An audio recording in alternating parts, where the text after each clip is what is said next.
Now, for the last exercise, we're going to look at the oscillation of the spring, a mass spring system. We looked at the oscillation of a pendulum system in exercise 1. Now here in exercise 4, what we're going to do is, for the same spring we used in exercise 3, which is the green spring, we're going to watch the oscillations. You can see it moves up and down. Now let's see, I'm going to try and just push it down so it doesn't move sideways. It can become a pendulum motion if you let it. So let's reset the timer and time it for 10 oscillations. 0, 1, 2, 3, 4, 5, 6, 7, 8, 9, and 10. I got 8.15 seconds. 8.15 seconds for the period. All right, it looks like it's going a little bit side to side now. That's what can happen with these things. And the mass is the same as we had the last exercise number 3, but we need to break down the mass for this particular exercise because the frequency or the period is going to depend on the mass and on the spring. Now this particular spring, you should have found its spring constant from exercise number 3. What we're going to do is measure its oscillation rate depending upon the mass. So let's go and turn on the scale. Hold on here. And I got to remove this. That's okay. I turned on the scale and I'm putting it on the scale. Let's go see what the scale reads. 651. It's jiggling a little bit. Don't move. You don't want the thing to move on the scale. 651.1 grams. So for 651.1 grams, we've made one time measurement. Now what we're going to do is do a couple trials of this. Let's go look to see how many trials we need.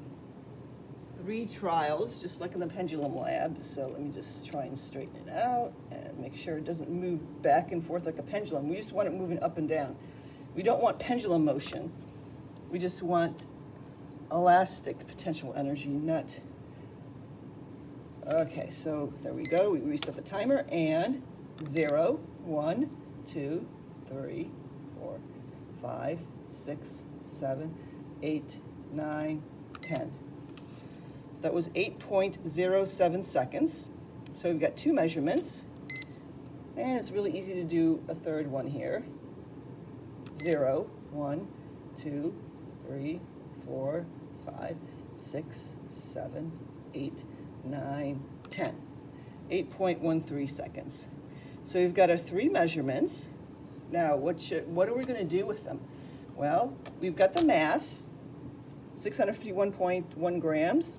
Now convert that to kilograms. Of course, you want everything in MKS units.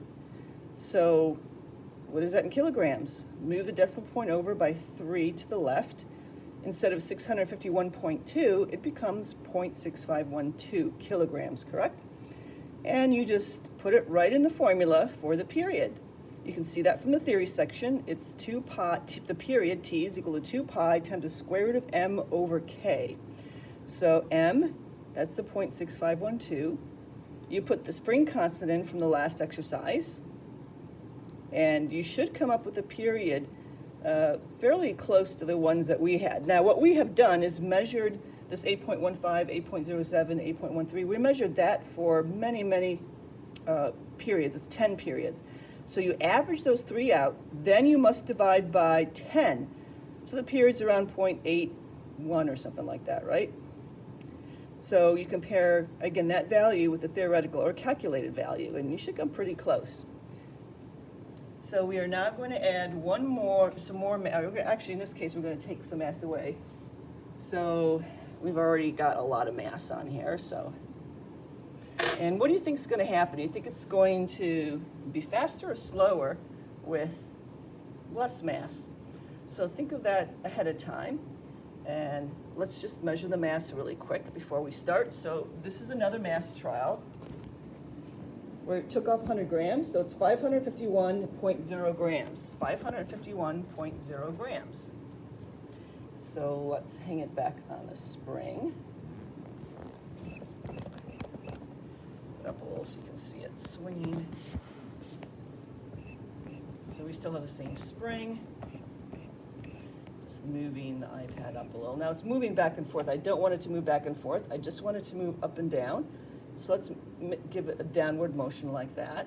And now we're on our second mass trial. So again, the 551.1, 0, 1, 2, 3, 4, 5, 6, 7, 8, 9, 10. So did you think it was going to get bigger or smaller? Well, the first measurement is 7.41 seconds. So if you said it was going to decrease the period, then you were correct.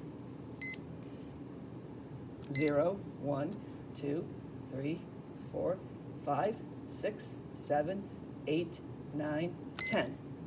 7.31 seconds. And we do our last measurement.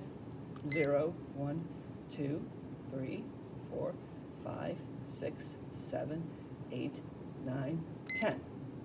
7.43 seconds. So the video is getting kind of long, so let's stop and then we'll do our next couple of masses.